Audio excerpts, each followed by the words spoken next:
Ya, Bismillahirrahmanirrahim. Assalamualaikum warahmatullahi wabarakatuh. Waalaikumsalam warahmatullahi wabarakatuh. Selamat pagi dan salam sejahtera untuk kita semua. Bagaimana kabar kalian? Sehat? Sehat Ibu, Alhamdulillah. Sehat, alhamdulillah ya. Alhamdulillah segala puji bagi Allah yang telah memberikan kita nikmat ya, terutama nikmat sehat sehingga pada pagi hari ini kita seperti biasa ya melanjutkan perkuliahan kita untuk mata kuliah K3 ya. Hari ini pertemuan kelima, kita akan lanjutkan pembahasan terkait dengan materi. Sebelumnya mungkin Ibu akan mereview ya nanti untuk materi di pertemuan 4 yang lalu ya. Eh, Bentar Ibu izin untuk share screen. Apakah sudah terlihat layarnya Ibu? Sudah muncul share screen Ibu? Sudah Bu. Sudah ya. Baik, mungkin mohon untuk mengaktifkan kamera ya kalian ya, biar Ibu bisa melihat juga kalian ketika di perkuliahan ini. Baik, untuk hari ini mungkin Ibu kembali mengingatkan ya terkait dengan tugas yang diberikan di setiap pertemuannya, tolong untuk dikerjakan sesuai dengan jadwal yang sudah diberikan ya. Ada due date-nya, jadi tolong untuk dikerjakan sebelum tanggal tenggang waktu yang sudah ditetapkan gitu ya. Apabila kalian misalnya terlambat untuk mengerjakan tugas, silakan saja diupload gitu ya. Di sepadanya karena Ibu tidak tutup untuk tugas kecuali untuk kuis. Nah, silakan diupload apabila lupa untuk mengupload tugas, tapi tentu nanti nilainya tidak akan sama dengan teman-teman yang mengerjakan tugas tepat waktu. Jadi tolong diperhatikan ya waktunya. Yang lalu yang sudah mengumpulkan tugas dari 34 mahasiswa kelas A itu baru 29, kemudian di kelas B baru 27 dari 30, kemudian di kelas C baru 12 orang ya, masih ada satu orang yang belum mengerjakan. Jadi silakan untuk dikerjakan ya. Ini hari ini pagi ini kelas A dan kelas C ya. Jadi silakan untuk segera dikerjakan tugasnya. Hari ini pun nanti akan ada tugas, silakan dipantau saja ya halaman untuk materi pertemuan ke-5 hari ini. Baik, mungkin kita akan mereview materi pertemuan 4 yang lalu, di mana modul pertemuan 4 ini membahas tentang pedoman praktek K3 pada pekerjaan perancah. Mungkin sebelum kita ke review, ada yang bisa memberikan penjelasan tentang perancah? Perancah itu seperti apa? Silakan. Siapa yang mau berpendapat? Perancah, halo? Silakan ada yang mau berpendapat terkait dengan perancah?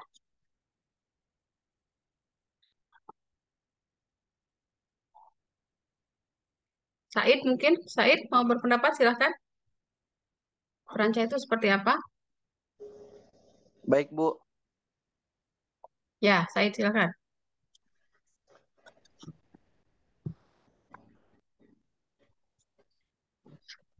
Kemarin minggu lalu kan sudah diberikan materi ya terkait dengan perancah ini. Jadi mungkin silakan bisa dijelaskan perancah itu seperti apa yang dipahami oleh Said.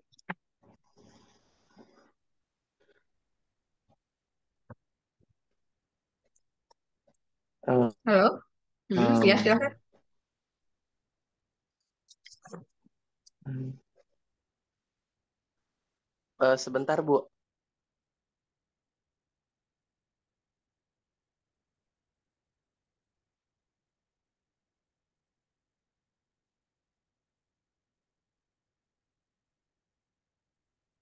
Ya, Said. Yang Said ketahui aja.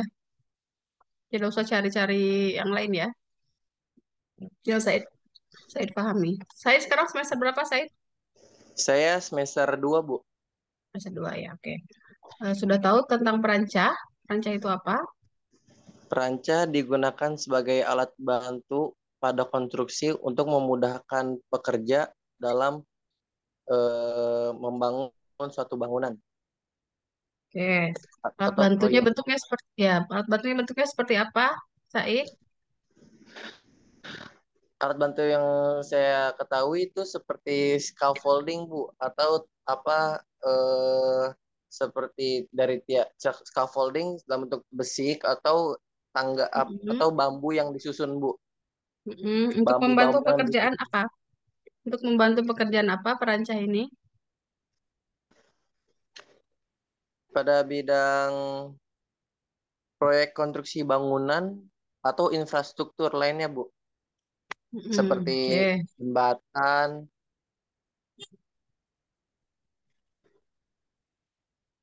Ada lagi? se- seperti jembatan, bangunan tinggi, Mm-mm. eh, rumah baik baik rumah maupun bangunan tinggi, terus infrastruktur lainnya tuh seperti jembatan dan raya, terminal atau stasiun itu menggunakan perancah, Bu. Oke. Baik. Terima kasih penjelasan saya. Ada tambahan lagi? Iya, mungkin Cukup? segitu cukup dari saya, Bu. Ya, baik. Terima kasih banyak ya, Said ya. Tadi saya menjelaskan terkait Ya, dengan perancah ini adalah alat bantu ya untuk iya, pekerjaan Bu. struktur bangunan ya, baik itu bangunan gedung maupun bangunan infrastruktur lainnya ya. Tadi ada jalan, ada jembatan dan lain sebagainya. Terima kasih, Said. Baik, yang lain satu lagi mungkin siapa yang mau menambahkan apa yang disampaikan oleh Said?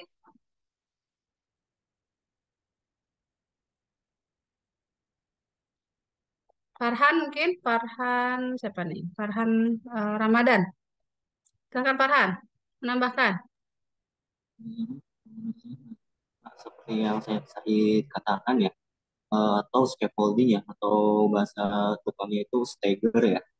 Mm-mm. Biasanya dipergunakan untuk sebuah bidang konstruksi atau proyek konstruksi, baik itu jalan, jembatan, ataupun gedung dan rumah kecil kayak gitu sih Bu, perancang.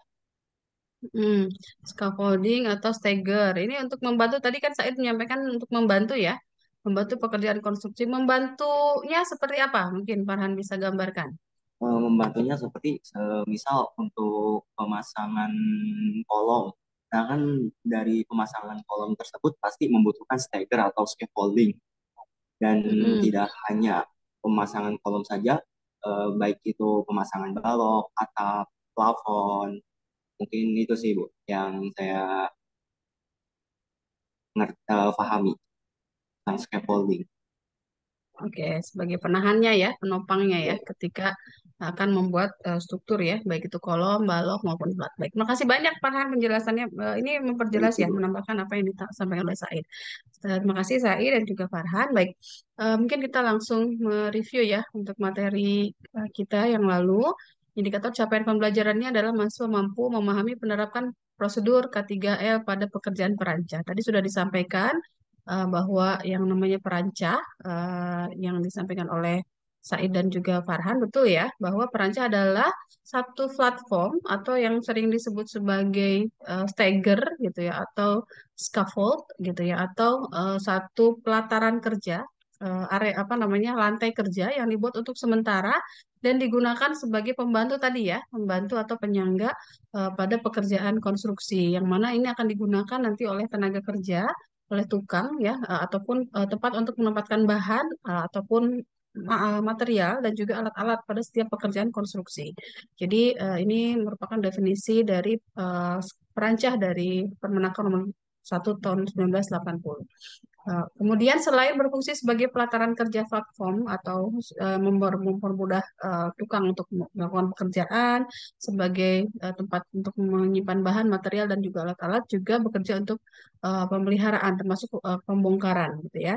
Nah, perancangan ini adalah struktur sementara yang dibuatkan atau dibangun sebagai akses yang digunakan untuk tukang bekerja dan digunakan sebagai penopang material, mesin ataupun peralatan. Itu definisi lain dari perancah. Jadi betul tadi ya, sebagai pembantu ya. Membantunya di mana ya? Dia sebagai penopang gitu ya, shoring. Sebagai alat struktur sementara yang disiapkan untuk menopang ketika orang akan melakukan pekerjaan, ketika kita akan meletakkan material, mesin-mesin atau peralatan ini ditopang oleh yang namanya scaffold atau perancah.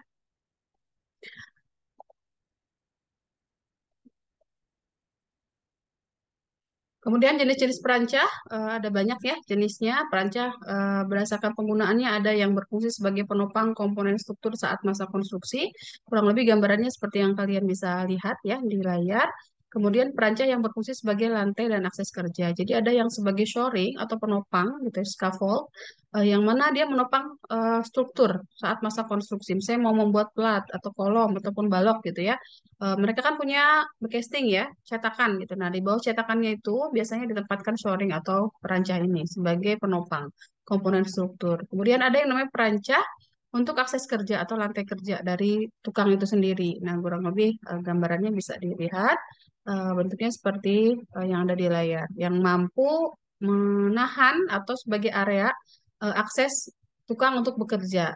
Pastikan bahwa yang namanya platform atau perancah ini harus memiliki ukuran yang sesuai ya, tidak terlalu kecil dan juga tidak terlalu besar. Kemudian juga diberikan pengaman ya di sekelilingnya sehingga ketika tukang bekerja ini aman gitu ya, tidak menyebabkan terjadinya kecelakaan kerja. Kemudian ada jenis perancang berdasarkan strukturnya ada supporting system yang mana atau supporting type ini perancah sebagai penopang. Kemudian yang berikutnya ada perancah gantung yang hanging atau suspend type gitu ya, yang mana ini ditempatkan dengan cara digantung gitu ya, di penopangnya ada di bagian atas, kemudian digantungkan menggunakan sling yang bisa dinaik turunkan ya. Nah, ini jenis perancah hanging atau hanging suspended type. Kemudian yang berikutnya ada mobile scaffold atau perancah yang bergerak gitu ya, mobile type yang bisa dipakai untuk memindahkan ya dari satu tempat ke tempat yang lain. Kalau yang penopang atau support type ini dia strukturnya statis, jadi diam gitu ya. Nah, sedangkan yang mobile ini bisa dipindahkan ini untuk mempermudah pekerjaan gitu ya. Biasanya di bawahnya ada rodanya. Kemudian yang berikutnya, nah ini untuk perancah tadi ya support system atau support type, perancah dengan fungsi sebagai struktur. Dia ada bagian-bagiannya yang satu dengan yang lainnya. Tadi sudah disampaikan oleh Farhan maupun Said. Material untuk scaffold ini atau perancah ini biasanya ada yang dari besi gitu ya, pipa-pipa besi atau yang dari bambu gitu ya, atau material yang lain, misalnya aluma dan lain sebagainya. Nah, ini ada bagian yang memang sebagai penopang di bagian bawah gitu ya, sebagai penopang atau pondasinya. Kemudian biasanya diberikan perkuatan ya, bracelet gitu ya yang eh, kokoh gitu sehingga ketika diinjak itu tidak patah gitu ya. Kemudian si perancah ini juga dikaitkan gitu ya ke bagian struktur yang ada gitu ya. Kemudian yang berikutnya ada perancah struktur dengan fabrikasi frame gitu ya. Ini ada perancah biasanya dipakai di proyek-proyek untuk jalan tol atau jalan layang ya, yang biasanya dibuat di fabrikasi frame. Jadi dibuat difabrikasi dulu baru dipasang di lokasi gitu untuk mempermudah gitu ya. Kemudian yang berikutnya ada perancah finishing atau platform. Ini untuk mengerjakan pekerjaan-pekerjaan finishing. Nah, berdasarkan jenis bahannya ada banyak sekali ya. Perancah ini ada perancah frame, perancah kayu, perancah pipa, perancah tiang, lantai plat, perancah siko penunjang, perancah bergerak, perancah kuda-kuda, perancah persegi, perancah gantung, tumpang, perancah mekanik, dan perancah dongkrak, dongkrak pompa. Kita bisa menggunakan jenis perancah ini berdasarkan kebutuhan ya, sesuai dengan yang pekerjaan yang akan kita kerjakan. Nah, ini ada penjelasan tentang perancah materialnya ya, dari perancah ini adalah tipe baja yang memenuhi persyaratan untuk mencegah kecelakaan yang mungkin terjadi. Ada beberapa komponen yang terkait dengan perancah ini. Yang pertama ada rangka utamanya atau mainframe, kemudian ada palang penguatnya atau diagonal cross brace. Diagonal cross ini sebagai penguat ya, yang ini ya. Sebentar, maaf,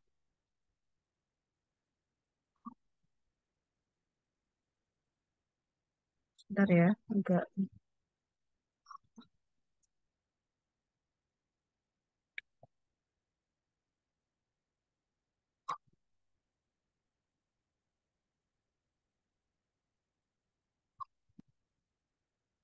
ini ya. Eh, Ini palang penguat ya, diagonal cross, kemudian ada main frame, kemudian ada batang memanjang atau ledge, platform ledge with floor gitu ya, yang mana ini dipakai sebagai tempat untuk batang untuk menopang ya, menopang dari platformnya itu sendiri ya. Kemudian di sini ada platformnya ya, atau lantai kerjanya. Kemudian dari masing-masing steger atau peranjah ini atau scaffold ini harus ada yang namanya joint pin yang menyambungkan ya antara satu pipa dengan pipa yang lainnya. Kemudian juga dikunci ya dengan pengunci atau arm lock. Jadi masing-masing diberikan kunci, kemudian di bagian bawah itu ada yang namanya pondasinya ya atau bagian perancang yang diangkur ke eh, lantai gitu ya sehingga tidak bergerak. Jadi ada yang namanya sepatu perancang atau jack base plate yang ada di bagian bawah ini. Nah, ini bagian material utama untuk perancah ya. Baik, kemudian ada komponen perancah frame. Ini ada top rail, pagar pengaman yang digunakan sebagai pengaman dari para pekerja ketika melakukan pekerjaan ya untuk pagar pengaman ini handrail. Kemudian ada yang namanya papan tepi lantai, ini platform kerjanya atau two board ya atau kaki pengaman kaki yang bisa dijadikan sebagai pengaman ketika tukang melakukan pekerjaan. Kemudian ada ladder tangga ya untuk menaiki perancah tersebut. Kemudian dari masing-masing perancah ini biasanya ada yang di angkur ya, diangkor ke dinding sehingga tidak bergerak gitu ya. Itu komponen perancah frame. Jadi bentuknya seperti frame, konstruksinya hampir sama, tetapi dia biasanya diangkurkan di dinding sehingga lebih kuat. Kemudian ada juga perancah yang material kayu. Ini hampir sama ya, ada railing, lantai kerja, batang melintang, ada tiang vertikal sebagai penyangga atau penopang sebagai perkuatan. Kemudian ada perancah pipa tunggal, single pipe scaffold. Ini selain perancah frame, perancah pipa tunggal ini juga banyak dipakai pada kegiatan konstruksi karena material pipa mudah didapat. Tadi ya, pipa-pipanya yang digunakan adalah pipa baja. Kemudian ada perancah tiang tunggal plat lajur. Nah, ini jenis lain dari perancah. Kemudian ada perancah dengan penunjang siku atau bracket single standard scaffold, yang mana ini bentuknya lebih ke shoringnya berbentuk siku ya. Hampir sama semua bagian-bagiannya diantaranya ketika membuat perancah itu harus ada tentu lantai kerjanya gitu ya untuk dipijak oleh tukang, kemudian ada pengamannya, railingnya, kemudian harus ada aksesnya yaitu menggunakan tangga, kemudian juga ada angkur ya diangkurkan ke bagian bawah atau bisa diangkurkan juga ke dinding sehingga si perancah ini tidak bergeser atau bergerak. Kemudian dari masing-masing pipa ini harus diberikan apa namanya perkuatan ya atau ada joint pin yang bisa memperkuat. Kemudian dari masing-masing batang juga ada batang diagonal atau batang memanjang yang dipakai untuk penopang, gitu ya. Kemudian ada perancah beroda tadi yang movable atau mobile scaffold. Ini biasa digunakan untuk pekerjaan-pekerjaan finishing ya, yang mempermudah untuk bergerak. Kalau tadi yang statis biasanya untuk pekerjaan struktur ya. Jadi penumpang ketika akan membuat kolom, balok ataupun plat yang akan dicor gitu ya, kan butuh shoring ya atau butuh penopang scaffold yang akan menjadi penopang untuk casting gitu ya, cetakan dari beton itu sendiri sehingga dibuat statis. Nah, untuk movable ini untuk pekerjaan-pekerjaan maintenance ataupun pekerjaan finishing sehingga mudah gitu ya untuk dipindahkan. Bentuknya juga bisa disesuaikan, tetapi secara umum bagian-bagian dari perancah ini sama ya, hampir sama dengan jenis perancah yang lain. Hanya bentuknya saja yang berbeda dan fungsinya yang berbeda gitu ya. Dia lebih mobile, bisa dipindahkan dengan mudah. Kemudian ada yang hanging, scaffold. Ini rancah yang digantungkan dengan sling, ya, tali baja, yang mana berarti penopang bebannya ada di atas, ya, sehingga harus dipastikan bahwa slingnya harus kuat. Bentuknya hampir sama, bagian-bagiannya hampir sama, ya. Tetapi mungkin bentuknya saja yang berbeda dan fungsinya ini biasa juga sama, biasa dipakai untuk pekerjaan-pekerjaan finishing ya, outdoor atau pekerjaan maintenance. Nah, kemudian ada juga yang namanya perancah kuda-kuda atau trestle scaffold. Biasanya dibuat knockdown ya oleh para tukang untuk mempermudah pekerjaannya. Mereka buat dari kayu-kayu ya, eh, dipasang sedemikian rupa sehingga bisa digunakan ya untuk membantu mempermudah proses pekerjaan. Kemudian ada perancah persegi atau self scaffold. Kemudian ada perancah bertenaga mekanis atau mechanical scaffold. Kemudian ada perancah tumpang sudut ya. Jenisnya bisa dilihat dan dipelajari kembali ya. Nanti dibuka kembali materinya. Kemudian ada jenis lain untuk perancah. Ini ada vehicle mountain aerial platform atau scissors type. Ini yang mungkin hampir sama dengan mobile ya, mobile scaffold, tetapi dia dipasang di satu kendaraan ya. Ini biasanya dipakai untuk pekerjaan-pekerjaan misalnya perbaikan eh, listrik ataupun tiang-tiang internet atau telepon dan lain sebagainya ya. Biasa kita lihat ada di jalanan ya, vehicle mountain aerial platform untuk mempermudah pekerjaan gitu ya. Jadi tidak perlu memasang scaffold yang statis, tapi dia bisa langsung digunakan ya dari kendaraan langsung dipakai untuk bekerja. Kemudian tipe yang lainnya ada telescoping and rotating boom yang bisa diputar boomnya ya lengannya. Kemudian ada aerial scaffold ini perancah udara. Hampir sama ya dengan vehicle mountain aerial platform.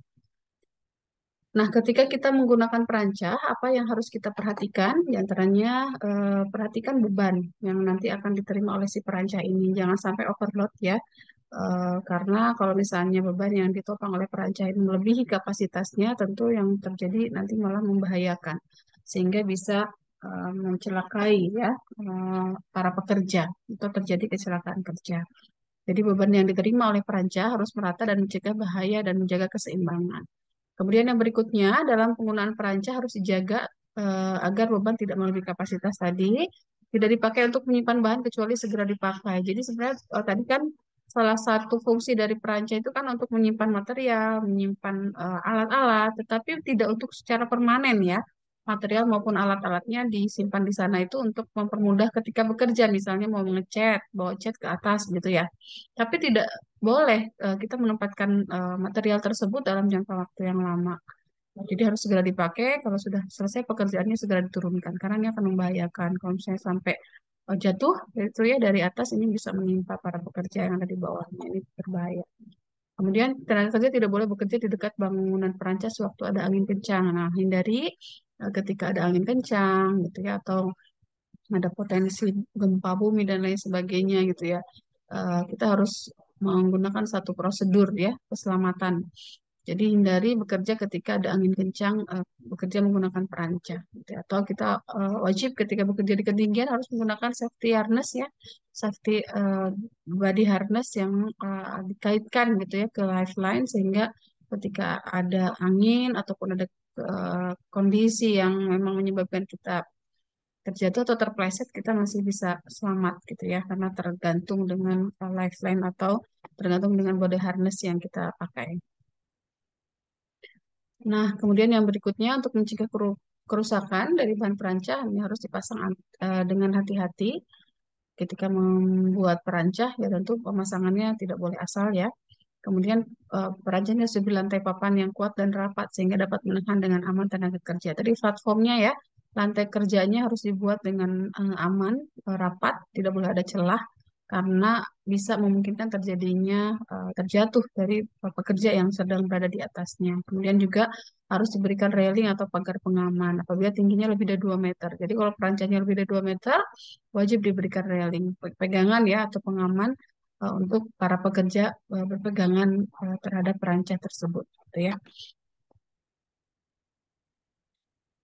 Nah, ada beberapa kejadian, gitu ya, kecelakaan kerja yang terjadi di bagian perancah ini ya.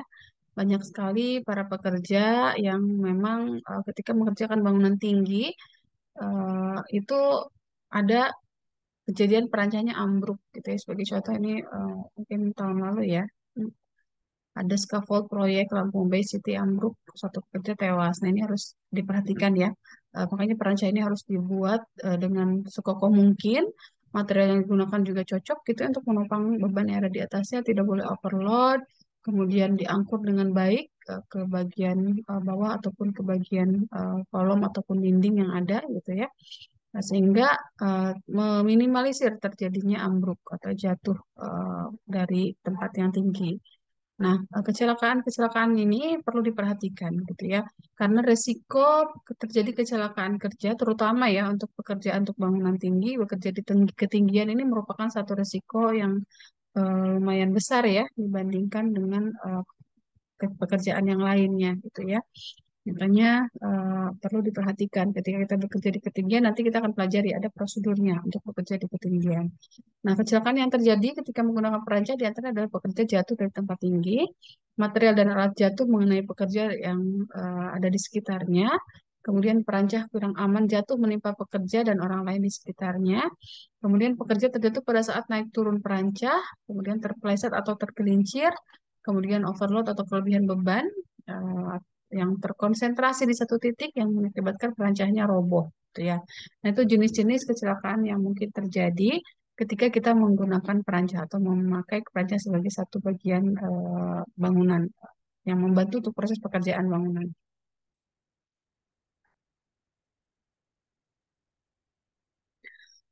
Nah, upaya pencegahannya bagaimana atau upaya untuk mencegah agar tidak terjadi ya kecelakaan di pekerjaan perancah. Yang pertama, platform yang terpasang pada perancah pada seluruh bangunan harus dipasang dengan aman untuk mencegah pekerja agar tidak jatuh.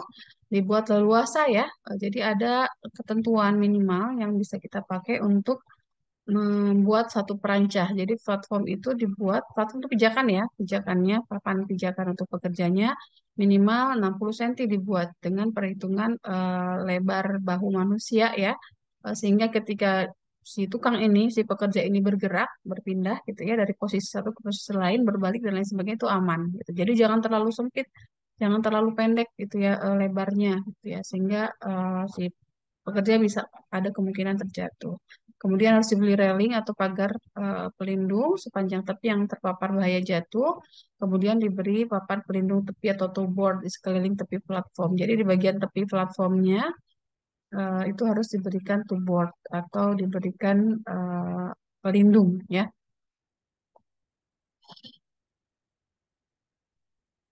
Kemudian yang berikutnya, gunakan perancah yang sudah diperiksa sesuai tipe pemasangan. Nah, untuk untuk peralatan-peralatan yang digunakan di bidang konstruksi atau di konstruksi bangunan atau di proyek-proyek konstruksi, biasanya peralatan ini diberikan tag ya atau diberikan label ya, diberikan label sehingga pekerja bisa tahu gitu ya mana mana alat-alat yang memang aman yang sudah di maintenance atau mana yang sudah diperiksa gitu ya, yang sudah diinspeksi. Jadi ada yang namanya scaffold tag termasuk ya selain materi apa alat-alat berat itu yang diberikan tag ini scaffolding juga wajib diberikan tag. Nah, tagnya ini ada beberapa jenis warna yang memiliki arti ya. Tag berwarna hijau ini sepenuhnya aman, artinya scaffold itu bisa digunakan dengan aman karena memang sudah diinspeksi ya, sudah dicek materialnya, sudah dicek kekuatannya, sudah dicek join-join pinnya, semuanya sudah dicek dan dipastikan aman. Kemudian kalau kuning ini aman dengan syarat digunakan sabuk pengaman, artinya kurang aman. Kemudian merah tidak aman, artinya perancah dilarang dipakai. Nah, ini wajib sekali ya. Masing-masing kontraktor atau di proyek harus mengevaluasi ya atau melakukan inspeksi terhadap semua jenis peralatan yang digunakan untuk proses konstruksi. Jadi harus dilakukan maintenance dan juga pengecekan secara berkala. Kemudian diberikan tag informasi ya, digantungkan di peralatan tersebut sehingga bisa tahu mana yang oke, mana yang bisa digunakan dan aman, mana yang tidak oke atau tidak aman digunakan. Ini untuk meminimalisir terjadinya kecelakaan kerja. Nah, kemudian yang berikutnya, mengikat material untuk mencegah jatuh. Jadi material-material yang ada kita bawa ke atas itu ya diikatkan agar tidak jatuh. Batasi jumlah beban untuk mencegah beban muatan jatuh dari platform. Nah, perhatikan ya pembebanan jangan sampai overload. Kemudian dilarang meletakkan material atau membiasakan berserakan pada struktur bangunan. Nah, nggak boleh ya di bagian bawah misalnya banyak berserakan material, alat-alat. Nah, ini harus rapi karena ini bisa menyebabkan bahaya gitu ya. Kemudian juga ketika bekerja di atas di atas platform juga dilarang meletakkan material yang berserakan karena nanti bisa tertendang sehingga akhirnya jatuh menimpa orang yang ada di bawahnya gitu ya. Nah, kemudian yang tidak kalah penting adalah kita harus menggunakan body harness ya, yang diikatkan atau dipakai di tubuh kita yang kemudian bisa dikaitkan sehingga itu mencegah agar kita tidak jatuh ke bawah ya ketika terpeleset misalnya tidak terduga terjadi, tidak ada angin misalnya tiba-tiba kencang sedang bekerja di atas, tidak ada prediksi angin kencang pada hari itu misalnya ya, atau ada kemungkinan lain licin, lantai kerja licin dan lain sebagainya. Nah, kemungkinan jatuh ke bawah itu bisa diminimalisir dengan kita menggunakan body harness gitu ya. Jadi dikaitkan sehingga kita bisa tergantung ya di eh, bawah scaffold, tidak membentur lantai di bawah ya, sehingga bisa mengurangi resiko eh, fatality ya, atau akibat yang dampak yang diakibatkan dari terjatuh itu bisa dikurangi. Kemudian untuk celah platformnya juga harus dibuat rapat agar mencegah alat dan material jatuh ke bawah. Kemudian pinggirkan peralatan kerja untuk menghindari benturan dari lantai kerja. Jadi alat-alat kerja dipinggirkan agar tidak terjadi benturan ketika bekerja ya, jatuh misalnya ya, atau kita terbentur. Gitu. Kemudian tempat untuk menahan kaki perancang base plate harus kuat untuk menghindari bahaya amblas tertanam di tanah. Tadi base plate bagian bawah ya, base plate ini yang diangkur ke fondasi ya, ke bagian tanah sehingga platformnya bisa kokoh, menghindari penempatan platform di tempat yang tidak aman, tidak rata ataupun tanahnya labil gitu ya. Makanya harus dipastikan agar si platform ini tidak terbenam ke dalam tanah atau tidak amblas. Kemudian gunakan papan, alas, dan dongkrak perancah untuk penyangga perancah. Kemudian ikatkan perancah yang tinggi pada struktur bangunan untuk keseimbangan. Sambungkan rangka perancah menjadi satu dan pastikan bahwa klemnya kuat. Dan ikatlah untuk mencegah perancah ambruk. Itu berbagai eh, cara untuk pengendalian ya. Kemudian ketika kita menggunakan perancah, apa yang harus diperhatikan? Tadi juga ini sudah ya, perhatikan materialnya harus kuat, fondasinya harus kuat dan stabil, strukturnya juga harus kuat, lantai kerjanya harus kuat dan aman. Kemudian kita harus mentaati K3, standar K3 untuk pekerjaan scaffold atau perancah. Kemudian lingkungannya harus bersih dan rapi, beban sesuai kapasitas perancah, akses naik turunnya juga harus diperhatikan ya, harus stabil gitu ya. Kemudian eh, material perancah harus cukup kuat mendukung beban. Perancah berbahan pipa logam, dibuat dari bahan yang baik, cukup kuat menahan beban. Pipa harus lurus, tidak berubah bentuk. Jadi kalau pipanya sudah melengkung, ya tidak boleh dipakai. Kemudian kalau berkarat juga tidak boleh dipakai karena dia akan keropos ya, sehingga bisa membahayakan pekerja. Kemudian untuk yang berbahan kayu harus lurus, padat, tidak bermata kayu besar, kering dan tidak membusuk, tidak lapuk ya. Kemudian punya urat yang lurus, usia kayu juga sudah cukup tua, artinya kekuatannya besar gitu ya. Jadi bukan kayu yang muda baru dipotong gitu ya. Itu bisa getas biasanya ya. Ini membahayakan. Kemudian untuk pondasi perancah ini harus kuat menahan beban yang berada pada lokasi yang memang permukaannya rata, cukup keras dan stabil. Tiang vertikalnya bisa langsung ditempatkan pada permukaan besi dan lantai beton. Kemudian gunakan base plate untuk mencegah pergeseran. Ya, base plate diangkur ke tanah atau ke pondasi. Kemudian yang perlu diperhatikan harus datar permukaannya, bahannya harus bahan tanah material yang tepat berpijaknya pondasi si perancah ini harus padat dan kedap air ya. Kalau sampai jenuh dengan air nanti dia akan amblas. Jika tidak, jika perlu digali dan diganti batu pecah dipadatkan. Nah, jika memerlukan perkuatan misalnya ya bisa ditambahkan dengan pondasi batu ya untuk menopang si perancah ini. Kemudian untuk fondasi langsung atau fondasi setempat gunakan balok kayu sebagai penopangnya ya dari perancah, fondasi perancah tersebut. Kemudian untuk konstruksinya ada tadi ya sudah ya digambar juga sudah ada batang ketika, membujur, melintang, batang palang penguatnya gitu ya. Kemudian dari masing-masing ada joint pin atau penguncinya, penyambungnya. Kemudian ada pengikatnya gitu ya untuk menahan si perancah ini bergeser atau bergerak.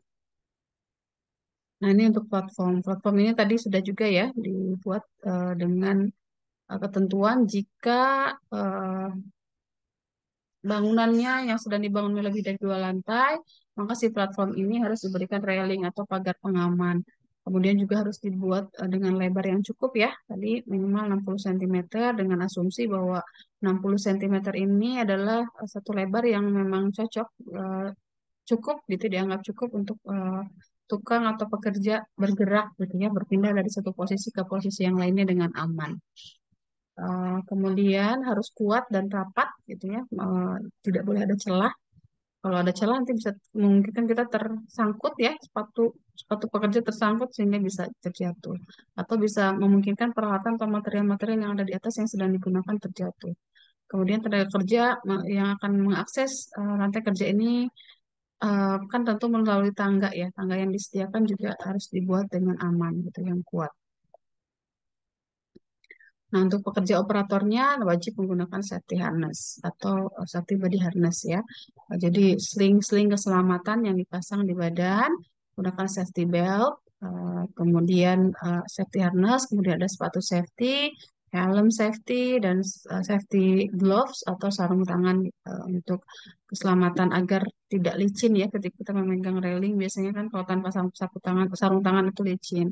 Kemudian alat pelindung diri juga harus sesuai dengan standar yang dikeluarkan oleh produsennya. Kemudian memenuhi dan mentaati semua persyaratan yang diwajibkan ketika kita bekerja di atas perancah. Itu mungkin ada yang mau ditanyakan terkait dengan perancah. Tadi juga ini sudah ya, secara umum tadi harus ada eh, ketentuan untuk pemasangan perancah itu ya, harus dipastikan bahwa area di sekitar perancahnya itu aman. Orang yang tidak berkepentingan di area proyek ya, tidak hanya di pekerjaan perancang saja sebenarnya. Ini untuk lingkungan kerjanya ketika sedang dilakukan pekerjaan konstruksi itu wajib diberikan pagar keliling gitu. Sehingga orang yang tidak berkepentingan itu tidak akan masuk sembarangan ke area karena berbahaya ya. Maka semua area konstruksi itu wajib diberikan pagar keliling. Kemudian disediakan jalan akses untuk lalu lintas material, alat, dan orang. Jalan aksesnya harus aman, tidak licin, mudah dilihat, mudah dilalui.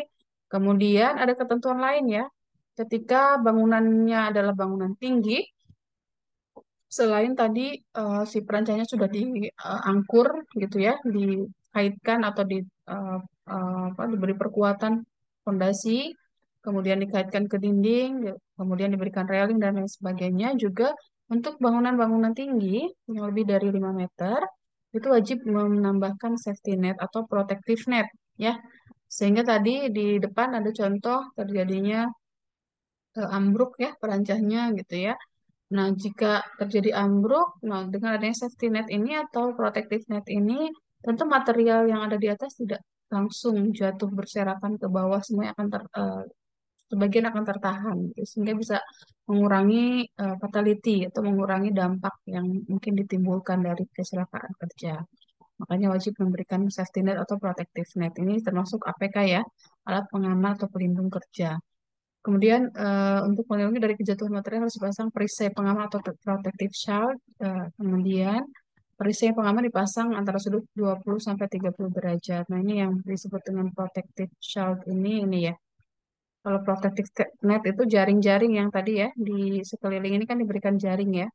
Di halaman depan tadi ada. Nah, protective shield ini bisa dipasang pengaman dengan sudut 20 sampai 30 derajat untuk menahan material jatuh.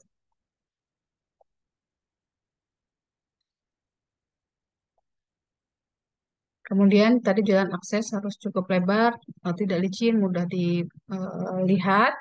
Kemudian perlu pengaturan yang memadai untuk menyimpan material. Nah, harus ada manajemen ya, manajemen penyimpanan material yang baik sehingga eh, tidak membahayakan baik di dalam ataupun di luar tempat kerja. Tempat kerja harus jaga kerapihannya. Nah, ini harus diperhatikan ya, tidak boleh dikesampingkan tentang kerapihan ketika kita bekerja. Karena kecelakaan kerja itu mungkin terjadi karena near miss gitu ya, karena kondisi hampir celaka atau karena unsafe act gitu ya, unsafe act atau unsafe condition. Jadi satu kondisi kalau kondisinya tidak aman itu kita misalnya menempatkan material berserakan, alat-alat berserakan, kita bisa mengalami risiko kecelakaan kerja gitu. Terpeleset lah kah, misalnya karena menginjak alat, menginjak material dan lain sebagainya. Makanya perlu memperhatikan tempat kerjanya harus jaga kerapihannya gitu ya, diatur dengan sedemikian rupa, menempatkan material sesuai dengan tempatnya. Kemudian peranca harus didirikan di atas landasan yang kokoh, yang kuat. Itu untuk yang perancah, kira-kira bisa difahami? Ada yang mau didiskusikan? Halo? Bisa dipahami? Halo, terdengar Bisa suara Ibu? terdengar Bu. Terdengar. Bisa Terdengar, Bu? dipahami? Ya, bisa dipahami? Bisa, Bu. Bisa dipahami. Bu. Oke, baik. Bisa, Kalau bisa Bu. dipahami. Silakan jika ada yang ingin bertanya tentang perancah. Baik, jika tidak ada pertanyaan, mungkin Ibu lanjut ya ke materi berikutnya. Untuk materi pertemuan kelima, ini pedoman K3E pada pekerjaan bangunan gedung. Ya, kemarin materinya tentang perancah masih berkaitan juga ya. Perancah itu bisa tadi seperti yang disampaikan oleh eh, siapa Said dan juga Farhan, eh, si perancah ini bisa dipakai untuk konstruksi baik itu bangunan gedung maupun bangunan infrastruktur lainnya ya. Nah, kita akan bahas hari ini di pekerjaan untuk K3 di pekerjaan bangunan gedung. Sebentar ya.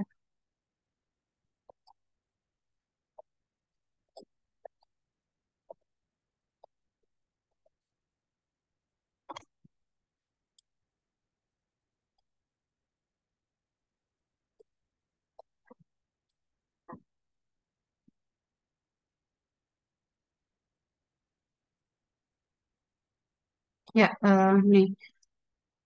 Yang pertama, indikator capaian pembelajarannya adalah mahasiswa mampu memahami, menerapkan pedoman praktek ketiga pada pekerjaan bangunan gedung. Yang akan kita bahas dalam hal ini pekerjaan bangunan gedungnya seperti apa, yaitu di antara ada pekerjaan tanah, pekerjaan beton, dan pekerjaan struktur ya, struktur bangunan gedung. Bagaimana cara kita untuk melakukan pekerjaan pada pekerjaan tanah, pekerjaan beton maupun pekerjaan struktur itu dengan aman gitu ya, sehingga tidak terjadi kecelakaan kerja. Mungkin mengawali ya, kalian sudah pernah membahas atau mengikuti mata kuliah mekanika tanah? Sudah pernah mengambil mata kuliah mekanika tanah? Belum Bu. Belum, Bu. Belum, Bu. Ya? Oh, belum ya? Belum? Oke, kalau belum Iya, berarti belum. mungkin ini ya baik, mungkin ini informasi ya, untuk informasi awal terkait dengan pekerjaan tanah. Nanti lebih detailnya ada di pembahasan di mekanika tanah ya, Mekan 1, Mekan 2 atau di pekerjaan di mata kuliah fondasi ya, rekayasa fondasi. Baik, pekerjaan tanah, ini tanah merupakan suatu tempat atau area tempat bertumpunya satu fondasi bangunan. Nah, pengetahuan mengenai sifat tanah ini sangat berguna dan menentukan metode pencegahan terhadap bahaya yang mungkin terjadi pada pekerjaan tanah.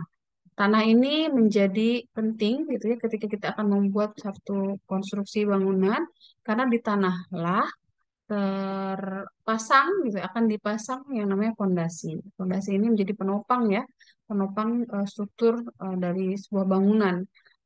Ketika kita membuat fondasi, kita harus memperhatikan kondisi tanahnya bagaimana, gitu ya. Kemudian berapa kedalaman yang akan kita pakai, gitu ya, untuk membuat fondasi. Berapa ukuran fondasinya, gitu ya. Itu perlu yang namanya penyelidikan tanah terlebih dahulu atau soil investigation. Kalau kita sudah melakukan penyelidikan tanah, dicari tahu bagaimana daya dukung tanahnya, sifat-sifat fisik tanahnya seperti apa, gitu ya. Kemudian konsolidasinya seperti apa, gitu ya. Ini bisa menjadi bahan, gitu ya, acuan. Fondasi apa yang cocok nanti akan kita gunakan, gitu ya. Makanya penting sekali ketika akan membuat sebuah struktur bangunan atau konstruksi bangunan, kita harus melakukan soil investigation terlebih dahulu, dilakukan uji tanahnya dulu ya. Selain diuji di lapangan, juga bisa dibawa ke laboratorium untuk mengetahui nanti kekuatannya bagaimana dan fondasi yang cocok, fondasi yang seperti apa. Nah, ketiga untuk pekerjaan tanah diantaranya kita harus memperhatikan yang namanya jenis tanah. Nah, jenis tanah ini nanti kalian akan banyak pelajari ya di mata kuliah mekanika tanah atau di ilmu bahan juga mungkin sudah pernah dibahas ya. Ada tanah lempung, lempung basah maupun kering, ada tanah cadas, pasir basah, pasir kering, kerikil, lumpur gitu ya. Ini berbagai jenis tanah yang nanti akan berpengaruh ketika kondisi tanah di lokasi proyek kita ini berbeda-beda, ini akan mempengaruhi perbedaan penggunaan fondasi, desain fondasi, tipe fondasi, gitu ya, dimensi fondasi ini akan berpengaruh dari jenis tanahnya. Kemudian untuk pekerjaan tanah apa saja? Di antaranya adalah pekerjaan galian, timbunan, pemadatan, dan pekerjaan di bawah tanah. Jadi setiap proyek tidak bisa terlepas dari yang namanya pekerjaan tanah ya. Karena pekerjaan konstruksi biasanya berkaitan dengan cut and fill, galian dan timbunan. Selain galian timbunan ada yang namanya pemadatan tanah. Kemudian ada pekerjaan yang memungkinkan, misalnya ingin membuat basement atau membuat terowongan, itu kan tentu bekerja di bawah tanah. Nah, ini juga harus diperhatikan nanti dari segi keselamatannya. Banyak sekali terjadi kecelakaan kerja yang dialami oleh para pekerja konstruksi ketika melakukan pekerjaan tanah. Yang tadi ya, kalian, timbunan, pemadatan, maupun pekerja di bawah tanah. Ada banyak ya, mungkin kalian bisa search nanti di Google atau di berita-berita online, itu banyak sekali ya satu kecelakaan kerja yang memakan korban jiwa ya atau menyebabkan fatality, menyebabkan kematian gitu ya. Di antaranya banyak sekali yang tertimbun reruntuhan ya ketika menggali tanah. Kemudian ada berita-berita yang menyebabkan para pekerja itu terbenam atau terjatuh terpleset yang mana tanah galiannya itu ada airnya ya mungkin karena hujan gitu ya, sehingga para pekerjanya tenggelam. Nah, banyak sekali satu kecelakaan kerja yang terjadi di pekerjaan galian tanah. Galian tanah runtuh, tertimbun tanah atau material bangunan, akibat material galian. Kemudian penyebabnya apa yang bisa diidentifikasi, mungkin si tanah galian ini runtuh bisa saja karena jenis tanahnya yang berbeda antara tanah lempung dengan tanah berpasir ini berbeda sekali ya. Kalau berpasir kan ikatannya loose, lepas, jadi mudah runtuh gitu ya untuk tanah-tanah yang berpasir. Nah, kemungkinan penyebab dari kecelakaan kerja yang terjadi di galian tanah ini biasanya karena tanah berpasir, kemudian juga karena tepi galiannya tidak beri pagar pengaman atau pelindung atau dinding penahan tanah atau sheet pile atau turap. Jadi di galian-galian gitu tanahnya terbuka selain tanahnya tadi berpasir, juga tanahnya itu tidak diberikan dinding penahan atau tidak diberikan sheet pile. Sehingga ketika di atasnya diberikan pembebanan, baik itu alat berat maupun ada material yang ada di atas yang ditumpuk gitu atau ada orang lalu lalang orang atau kendaraan, ini bisa menyebabkan tekanan samping ke galian tersebut. Sehingga jika tidak diberikan pengaman, tentu akan menyebabkan pentingnya longsor. Nah, ini banyak sekali ya yang menjadi penyebab terjadinya kecelakaan kerja di pekerjaan tanah. Kemudian bahaya dan risiko pekerjaan galian saluran ini bisa dilihat ya dari gambar eh, tadi ya, ketika material galiannya itu tidak diberikan penahan, gitu ya, tidak diberikan shoring atau tidak diberikan sheet pile di sini ya. Nah, ini kan diberikan shoring ya, diberikan penahan.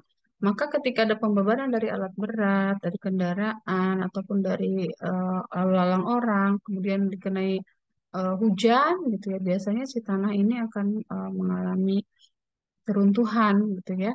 Longsor, awalnya longsor, kemudian nanti jatuh ke bagian galian, gitu ya. Atau ketika dibebani dengan alat berat maupun kendaraan, terjadi retak-retak garis patahan di tanah tersebut sehingga airnya runtuh. Nah, ini yang perlu diperhatikan ya. Jadi, eh, ketika melakukan proses galian, pastikan bahwa eh, area galian ini sudah diberikan perkuatan, gitu ya, sehingga tidak terjadi longsoran. Atau pastikan para pekerja tidak berada di dalam galian tersebut, gitu ya, dalam kondisi yang tidak aman, gitu ya, sehingga tidak tertimbun reruntuhan. Nah, ini ada beberapa K3 untuk pekerjaan galian tanah. Di antaranya eh, kita harus berusaha untuk mengidentifikasi ya. Jadi di pekerjaan konstruksi itu seperti yang mungkin di pertemuan sebelumnya Ibu sudah sampaikan, ada amanat dari Undang-Undang Jasa Konstruksi Nomor 2 Tahun 2017 yang mensyaratkan ya ketika akan melakukan pekerjaan konstruksi, semua kontraktor wajib membuat yang namanya dokumen LK3K. Jadi dokumen rencana kerja, keselamatan kerja ya, dan keberlanjutan konstruksi, yang mana di dalamnya ada yang namanya tabel identifikasi risiko untuk pekerjaan konstruksi. Jadi ketika bekerja misalnya kita galian tanah, kira-kira risiko apa saja sih yang mungkin terjadi, kita harus identifikasi dari awal. Nah, setelah diidentifikasi dari awal, kita bisa membuat ranking ya, rankingan kira-kira risiko-risiko ini bagaimana tingkat risikonya gitu ya. Apakah termasuk risiko sedang, rendah, ataupun risiko tinggi gitu. Diberikan rankingan, nanti setelah diberikan nilai atau ranking risikonya, itu kita bisa mengupayakan bagaimana pengendaliannya, gitu. Mana yang kita prioritaskan. Nah, ini ada contoh identifikasi risiko untuk pekerjaan galian tanah, diantaranya salah satunya adalah tebing longsor, galian runtuh, akses licin atau curam, jatuh terperosok, terhirup gas CO2, gitu. Kalau misalnya galian tanah yang dalam, ya ada gas-gas beracun di bawah. Kemudian kemungkinan tenggelam atau hanyut tadi ya, yang disampaikan di galiannya itu ada genangan air karena air hujan misalnya ya, sehingga pekerja yang terpeleset jatuh bisa tenggelam, atau misalnya galiannya panjang, kanal gitu ya, bisa menyebabkan hanyut. Kemudian terisolasi atau gelap ketika berada di bawah, itu di galian tanah yang dalam. Ini para pekerja bisa terisolasi. Nah, ini bisa berbahaya juga terhadap keselamatan. Kemudian bisa tertimpa alat, tersengat listrik, ataupun ada kemungkinan gas yang bisa terbakar. Nah, ini banyak sekali ya risiko di pekerjaan galian tanah. Bagaimana cara pengendaliannya? Ya, tentu tadi ya, diberikan pengaman gitu ya, di dinding, diberikan dinding penahan atau diberikan seat pile atau dinding turap yang membuat si tanah galian itu kuat, sehingga ketika terjadi pembebanan di atasnya atau terjadi hujan, tidak longsor mengenai tukang-tukang yang sedang bekerja di bawah. Kemudian diberikan stabilisasi tanah, diberikan tangga akses untuk para pekerja naik gitu ke atas, diberikan masker oksigen untuk yang bekerja di bawah galian yang dalam ya, karena kemungkinan kadar oksigen semakin dalam galian akan semakin berkurang gitu. Sehingga diberikan masker oksigen. Kemudian kemungkinan untuk tenggelam diberikan pelampung. Kemudian untuk terisolasi atau gelap diberikan lampu penerangan. Tertimpa alat, material yang jatuh ini harus diberikan barikade atau batas area kerja ya, sehingga tidak ada material yang jatuh menimpa para pekerja. Kemudian untuk tersengat listrik ini harus ada isolasi kabel. Kemudian gas terbakar, ini ada rambu-rambu dilarang merokok. Nah, ketika kita bekerja di area konstruksi itu harus menghindari ya merokok ya, karena akan banyak sekali kemungkinan terjadinya kebakaran gitu ya. Selain ada banyak material yang flammable yang mudah terbakar, juga ada kemungkinan gas-gas yang memiliki tekanan tinggi sehingga ketika ada sumber api dia akan mudah meledak atau mudah terbakar. Ini banyak bahaya sekali ya. Ini yang perlu diperhatikan dari ketiga pekerjaan galian tanah. Nah, ini juga bisa dibaca ya atau diperhatikan ada jenis galian ya. Galian itu ada yang galian terbuka dan galian tertutup. Nah, kalau yang terbuka ini kedalaman lebih dari 1,2 meter tanpa turap. Caranya dibuat seperti ini. Jadi ketika tanahnya bagus, kondisi tanah kan ketika kita akan membuat konstruksi kan kita harus perhatikan dulu ya kondisi tanahnya. Kalau misalnya tanahnya baik, bagus, eh, ikatan antar tanahnya baik gitu ya, tidak loose seperti tadi yang berpasir, maka boleh dibuat dengan galian terbuka gitu ya. Kedalamannya lebih dari 1,2 meter, itu bisa tanpa turap atau tanpa dinding penahan, tetapi perhatikan ya kemiringannya, jangan sampai terlalu curam gitu ya. Sehingga tidak mudah runtuh. Kemudian tanah sedang juga sama, bisa tanpa turap, tanah-tanah yang antara tanah baik dan tanah sedang maupun tanah buruk atau jelek, ini perhatikan pelandaiannya ya, pelandaian kemiringan dari galiannya.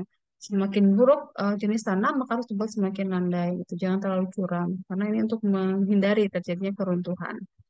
Nah, untuk galian terbuka kedalaman lebih dari 1,2 meter dengan turap, ini untuk di area-area yang mungkin sempit ya, galiannya tidak bisa dimungkinkan untuk membuat galian dengan lebar yang besar gitu ya. Kalau di area terbuka yang areanya luas, itu tentu bisa dimodifikasi ya, jenis galiannya bisa diperlebar.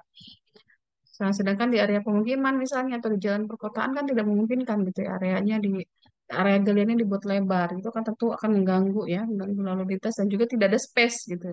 maka bisa dengan perkuatan dinding penahan. Jika tidak memungkinkan tadi ya, dibuat dengan kelandaian.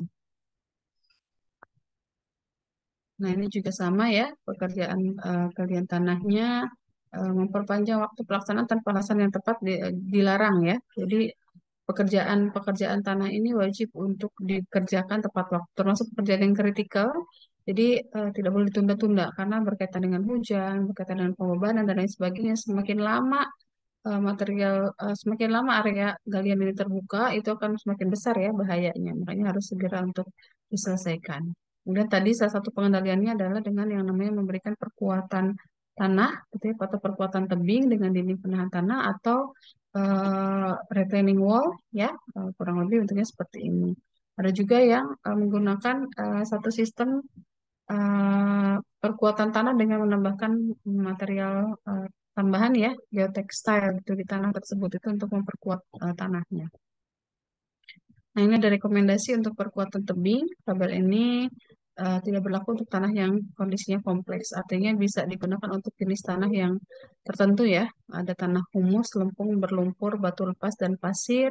Ada batu pasir di bawah muka air. Ada humus padat, lempung keras, sedikit bersemen atau berbatu, dan lapisan batu cadas. Nanti ada beberapa jenis kondisi tanah ya, atau jenis tanah maka ada ketentuannya, ada yang perlu turap, ada yang mengharuskan menggunakan turap, ada yang tidak perlu turap, gitu ya. Untuk kondisi yang kuning, ini berarti areanya tanahnya ini dianggap tanah yang labil ya, karena kan humus, kemudian batu lepas ataupun pasir yang ikatannya loose gitu ya, loose itu lepas, sehingga ketika dibuat galian terbuka, maka wajib gitu ya menggunakan turap.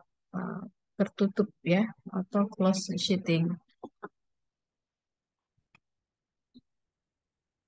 Sedangkan untuk jenis B itu termasuk harus menggunakan turap tetapi bisa menggunakan open sheeting artinya turapnya terbuka.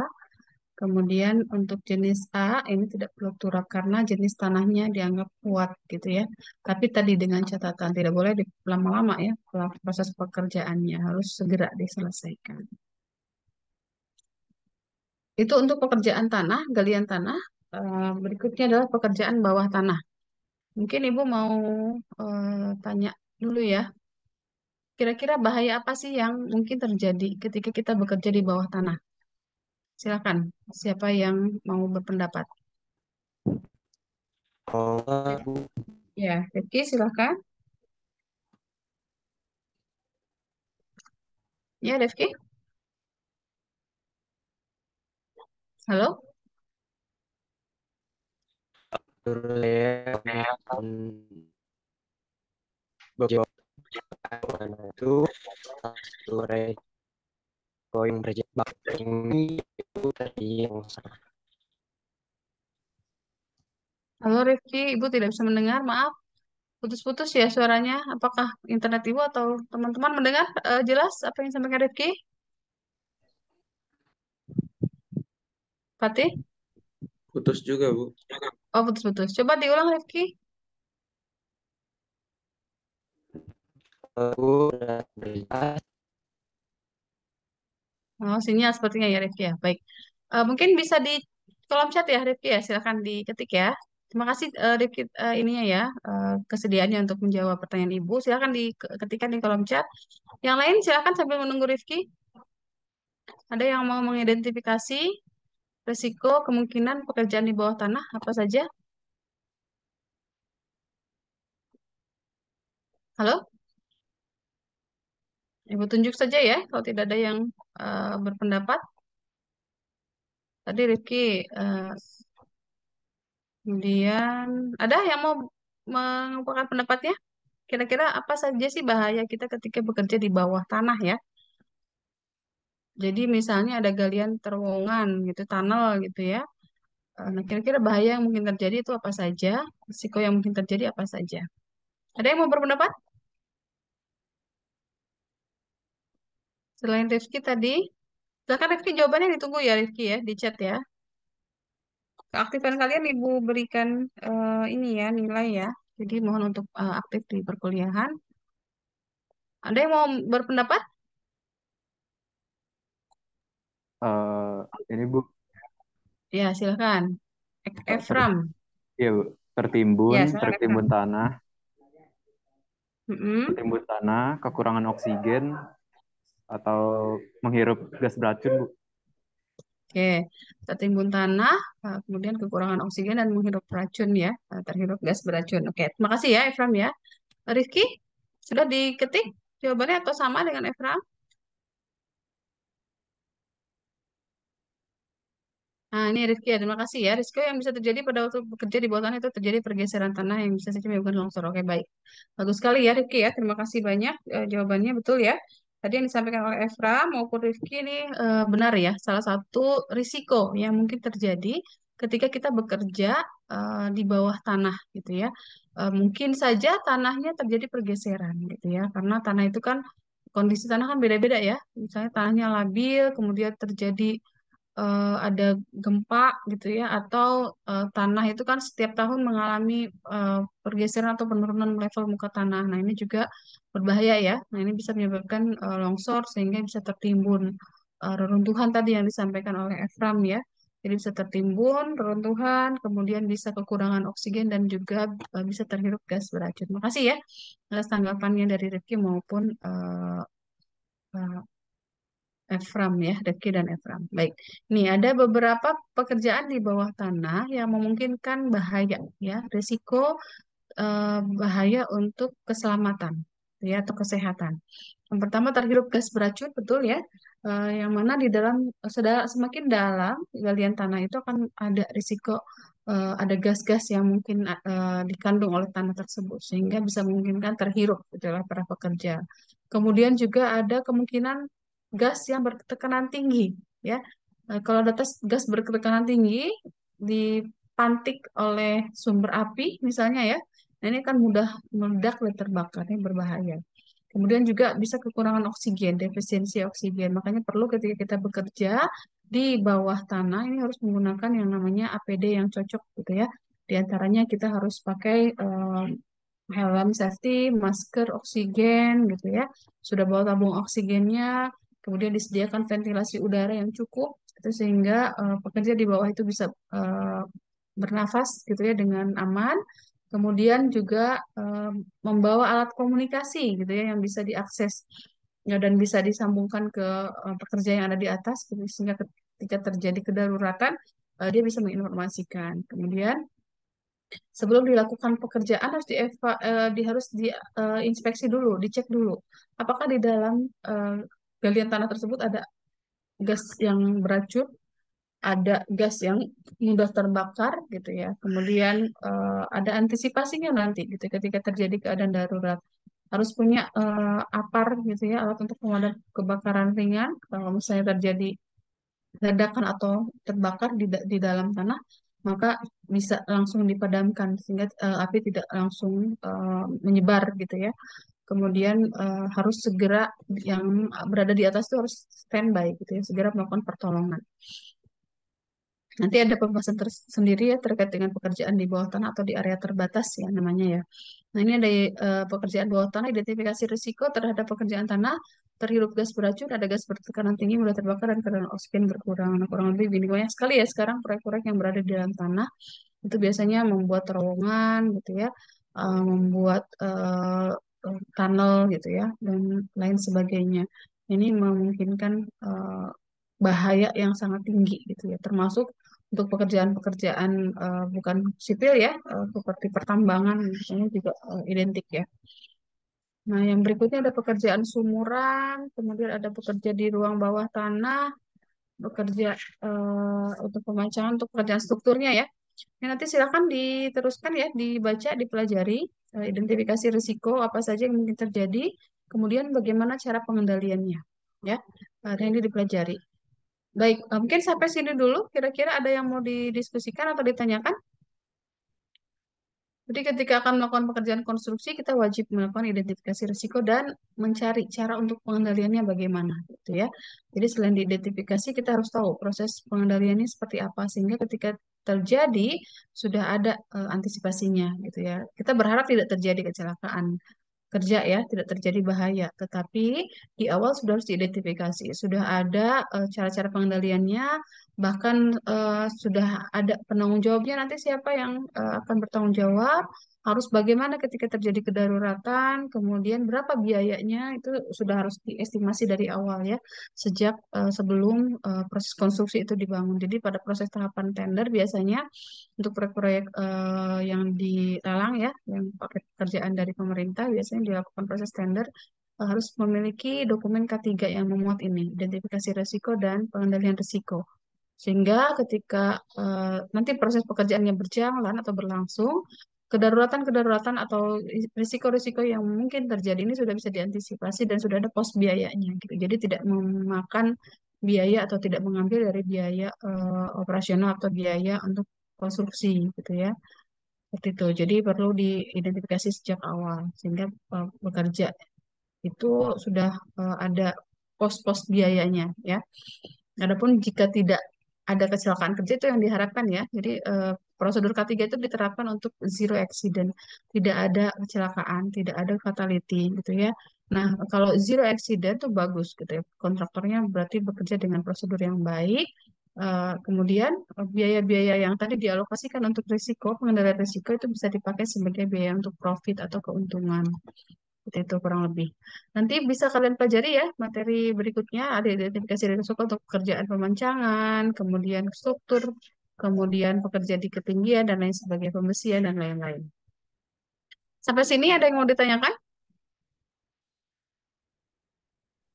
Cukup, Bu. Kira-kira bisa dipahami? Ya, Rojak, Bisa, bisa mau Bu. bertanya? Cukup, Bu. Bisa, Ibu. Enggak? Farhan mau bertanya, Farhan?